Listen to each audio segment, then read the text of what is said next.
Hi everyone, it's J.Bob. The job we're doing is regrading of the driveway. And what I'll be using today is the Cat 259D. And then I will be using the roller packer and a plate packer to do the detail work. So he had a pad at the back, like a gazebo, their little patio. And the water was draining back into the patio itself. So what was happening was that in the middle of the driveway where his walkway went, there was a high point, so it was sloping back towards, instead of to the street, it was draining back towards his backyard instead of going to the actual road. So the first thing was going around edging the grass while lifting up the blocks, because the driveway was going flush with the house, so lined up with the house. Some cinder blocks, because he was putting some new ones down, and they were heavy as like crazy, but made a nice straight cut on the grass. So it was nice and even. Took out the grass, hauled that away. Disposed of the concrete blocks, because I think can't remember if he was reusing them or not. This is not meant for fat people. I didn't sign up for this. So he's got the water's pooling up on the by his patio here. So we got to bring it down, and then the guy's lost my tape measure. So this is good because this is kind of roughly about 6 inches here. Roughly, might be a little bit more, give or take. So I'm just kind of going off these blocks here. And then what I'm going to do is basically go from the house and kind of swirl it down, like angle it down so the water drains down that way for him. Because it's all pooling up inside here. So that's usually what we'll do, is like we'll usually rake up the gravel, you reuse the existing gravel. But what we're doing is we're cutting this whole entire thing out to give them a proper slope. Better get tall coats for this. That is lasagna, but I don't know how to make lasagna. Fat people problems. Ooh. Ah. So we widened up the driveway. So what we had to do was cut it out, regrade everything, make it slope away. Matched it up with the neighbor's side for the property line, cut the hump, try to save the gravel as much as we can. Made a little trench to make it drain into the ditch.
So what I gotta do, I can't overload the trailer, and I gotta watch when I'm loading, because if I get too much weight on the side, this will start rubbing. You don't want that. Kind of stupid that they built it like that. Had it a couple times where I put a little too much weight and it started rubbing on the tires, so we always gotta double check it.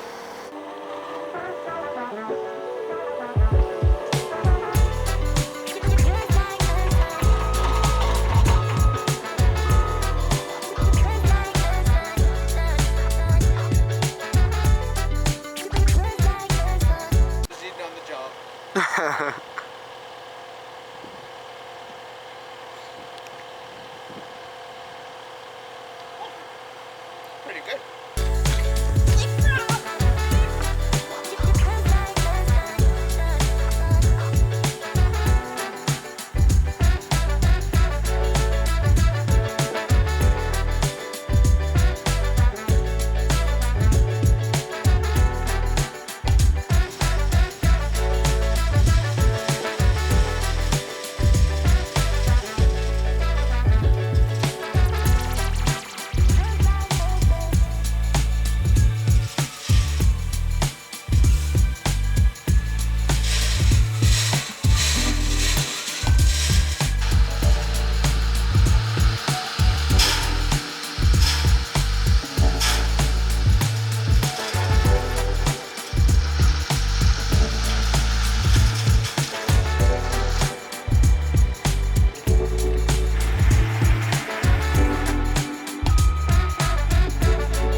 Then after that, would run the smooth bucket, smooth it all down, make sure we got proper drainage so that way he didn't have the hump inside there.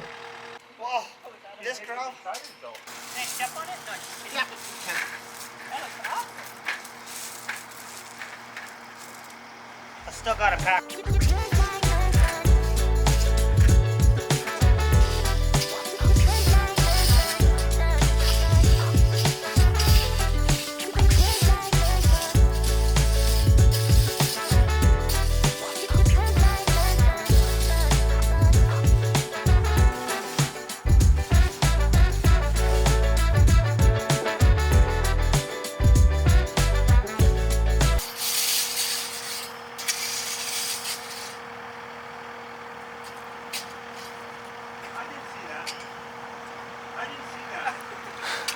That's from what I was cutting up on the edge.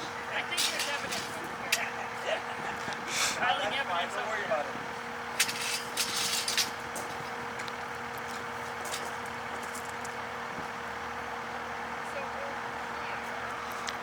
Does that camera have sound?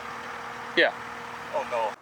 To pack it down, Like we used spill it. water and then ran it back with the roller packer, which is like a big drum roller. Put that on there, give it a good pack, and then for all the tight stuff, we used a plate packer, so which does all the detail work where the drum roller can't get to.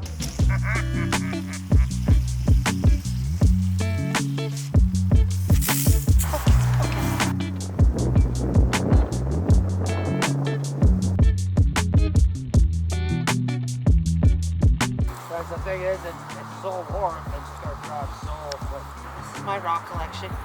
Yes. 1.2 trillion gazillion rocks. We'll probably have it at some point.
Don't mind me, just water my garden. Okay, bye.